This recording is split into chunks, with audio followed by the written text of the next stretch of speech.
সাকিব খানের নতুন cinema প্রিন্সের teaser এসছে, টিজার না, টিজারের নাম হচ্ছে এখানে প্রি ব্লাস্ট।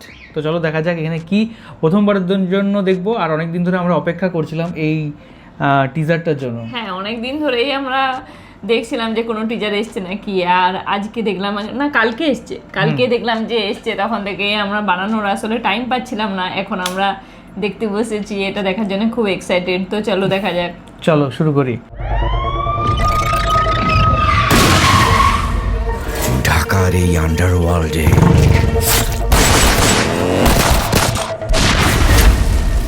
হাজার হাজার শিয়াল ঘুরে বেড়ায়।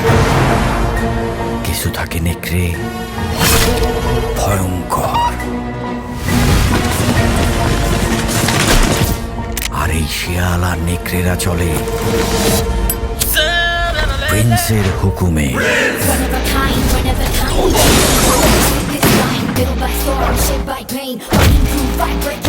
সব শিয়াল কুকুর দেখি একসাথে হয়েছে।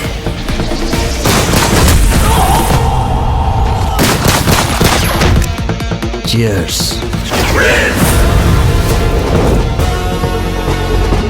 আমার সাথে যে ধান্দা করবে তার জন্য মিষ্টি, আর আমার শত্রুর সাথে যে ধান্দা করবে তার জন্য বুলেটের বৃষ্টি।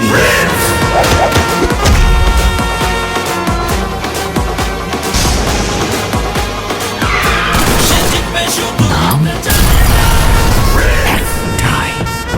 প্রিন্স।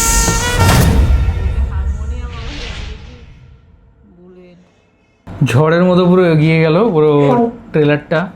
অ্যান্ড সত্যি কথা বলতে শাকিব খানের সিনেমা মানেই তো একটা অন্যরকম একটা আমেজ থাকে, একটা ফাটাফাটি অ্যাকশনস তো থাকবেই, তার সাথে সাথে দেখা যাক। এখন তো স্টোরিও খুব সুন্দর, দারুণ এখন আমরা দেখতে পাচ্ছি এই সিনেমাগুলোর মধ্যে। তো আমার তো খুবই আশাবাদী, খুব মনে হয় যে খুব দারুণ হবে, ফাটাফাটি হবে সিনেমাটা। ওই মানে তাণ্ডব সিনেমার মতো অনেকটা মনে হলো, যে সেখানে যেমন শাকিব খানের লুক, এখানেও শাকিব খানের অনেকটা সেরকম লুক, আর অনেকটা সে তুফান, বরবাদ, মানে প্রত্যেকটা সিনেমারই কিছু না কিছু পার্ট এখানে মনে হচ্ছে যে সেই রকম অনেকটা সিনেমার মতো। মানে এটা একটু অন্যরকম, এটার ঘটনাটাও অন্যরকম, কিন্তু যে শাকিব খানের অ্যাক্টিংটা সেটা অনেকটা ওই আগের সিনেমার মতো, আর লুকটাও অনেকটা তুফান সিনেমার মতো। আর একদিকে আবার হারমোনিয়াম, একদিকে বুলেট, এখানে মানে বোঝাচ্ছে যে যে যেমন মানুষ তার প্রতি তেমন হবে। যদি ভালো মানুষ হয় তাহলে বসে গান শোনাবে, আর যদি ভয়ঙ্কর মানুষ হয়, বিপজ্জনক, তাহলে তাদেরকে, শত্রু যদি হয় তাহলে বুলেট চলবে। ওটার মধ্যে মানে একটা ইঙ্গিত আমরা বুঝতে পারছি। সেটাই।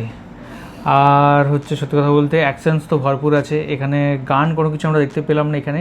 ট্রেলারটাতে আমরা আরও ভালো করে বুঝতে পারবো, যে যদি যখন রিলিজ করবে দেখবো যে কী হয়, কী বেরোয়, কী সিনেমাটার থিমস থাকে, স্টোরি লাইন কী। বাট এখানে বুঝতে পারলাম যে একটা যেরকম সাকিব খানের সিনেমা যেরকম হয়, একটা তুফান তাণ্ডব কাইন্ড অফ সিনেমা কিন্তু হতে চলেছে এই সিনেমাটা। হ্যাঁ। আর আপনার কারা কারা এক্সাইটেড সিনেমাটা দেখার জন্য সেটাও কিন্তু অবশ্যই কমেন্ট করে জানান। আর আপনার কি মনে হয় যে তুফান, তাণ্ডব, তারপর বরবাদ, এইসবের রেকর্ড কি প্রিন্স সিনেমাটা কি ভেঙে দেবে সবের রেকর্ড? সেটা কিন্তু অবশ্যই কমেন্ট করে জানান। সবাই খুব ভালো থাকবেন, সুস্থ থাকবেন, দেখতে থাকবেন আমাদের চ্যানেল। Tata tata.